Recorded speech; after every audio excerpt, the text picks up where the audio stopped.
ஆதியாகமம் 3ஆம் அதிகாரம். பாவத்தின் தொடக்கம். தேவனாகிய கர்த்தரால் படைக்கப்பட்ட விலங்குகளிலேயே பாம்பானது மிகவும் தந்திர குணமுள்ளதாய் இருந்தது. அது அவளிடம், பெண்ணே, தேவன் உங்களிடம் இத்தோட்டத்தில் உள்ள மரத்தின் பழங்களை உண்ணக்கூடாது என்று உண்மையில் கூறினாரா என்று கேட்டது. அந்த பெண்ணும் பாம்புக்கு, இல்லை, தேவன் அவ்வாறு சொல்லவில்லை. நாங்கள் இத்தோட்டத்தில் எல்லா மரங்களின் கனிகளையும் உண்ணலாம். ஆனால் இத்தோட்டத்தின் நடுவிலுள்ள மரத்தின் கனியை உண்ணக்கூடாது. அம்மரத்தை தொடவும் கூடாது. இதை மீறினால் மரணமடைவீர்கள் என்று சொல்லியிருக்கிறார் என பதில் சொன்னாள். ஆனால் பாம்போ அவளிடம், நீங்கள் மரிக்க மாட்டீர்கள். தேவனுக்கு தெரியும், நீங்கள் அதன் கனியை உண்டால் உங்கள் கண்கள் திறக்கப்படும், நன்மை தீமை பற்றிய அறிவை பெறுவீர்கள், நீங்களும் தேவனை போன்று ஆவீர்கள் என்றது. அந்த பெண் அந்த மரம் அழகாக இருப்பதை கண்டாள். அதன் கனியும் உண்பதற்கு ஏற்றதாக இருப்பதை அறிந்தாள். அப்பழம் தன்னை அறிவாளியாக்கும் என்பதை எண்ணி அவள் பரவசமடைந்தாள். எனவே அவள் அம்மரத்தின் கனியை எடுத்து உண்டதுடன் அவள் தன் கணவனுக்கும் அதை கொடுத்தாள். அவனும் அதை உண்டான்.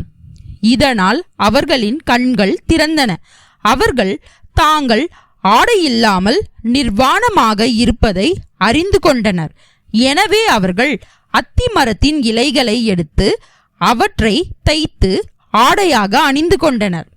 பகலின் குளிர்ச்சியான வேளையில் தேவனாகிய கர்த்தர் அத்தோட்டத்தில் உலாவிக் கொண்டிருந்தார். மனிதனும் மனுஷியும் அவருடைய சத்தத்தை கேட்டு பயந்து தோட்டத்தில் இருந்த மரங்களுக்கு இடையில் தங்களை மறைத்து கொண்டனர். ஆனால் தேவனாகிய கர்த்தர் மனிதனை அழைத்து, நீ எங்கே இருக்கிறாய் என்று கேட்டார். அதற்கு அவன், நீர் தோட்டத்தில் நடந்து போவதை கண்டேன். எனக்கு பயமாக உள்ளது. நான் நிர்வாணமாக இருப்பதால் மறைந்திருக்கிறேன் என்றான். அப்பொழுது தேவனாகிய கர்த்தர் மனிதனிடம், நீ நிர்வாணமாக இருப்பதாக யார் உனக்கு சொன்னது? நீ உண்ண வேண்டாம் என்று நான் கூறியிருந்த மரத்தின் கனியை உண்டாயா என்று அவனிடம் கேட்டார். அதற்கு அவன், எனக்காக உம்மால் படைக்கப்பட்ட இந்த பெண் அந்த மரத்தின் கனியை கொடுத்தாள், நான் உண்டுவிட்டேன் என்றான். பிறகு தேவனாகிய கர்த்தர் பெண்ணிடம், நீ என்ன காரியத்தை செய்தாய் என்று கேட்டார். அதற்கு அவள், பாம்பு என்னை வஞ்சித்து விட்டது, எனவே நான் பழத்தை உண்டுவிட்டேன் என்றாள். எனவே தேவனாகிய கர்த்தர் பாம்பிடம், நீ இந்த தீய செயலை செய்தபடியால் மற்ற எந்த மிருகத்தை விடவும் நீ மிகவும் துன்பப்படுவாய். நீ உன் வயிற்றாலேயே ஊர்ந்து திரிவாய். வாழ்நாள் முழுவதும் மண்ணை தின்று உயிர் வாழ்வாய்.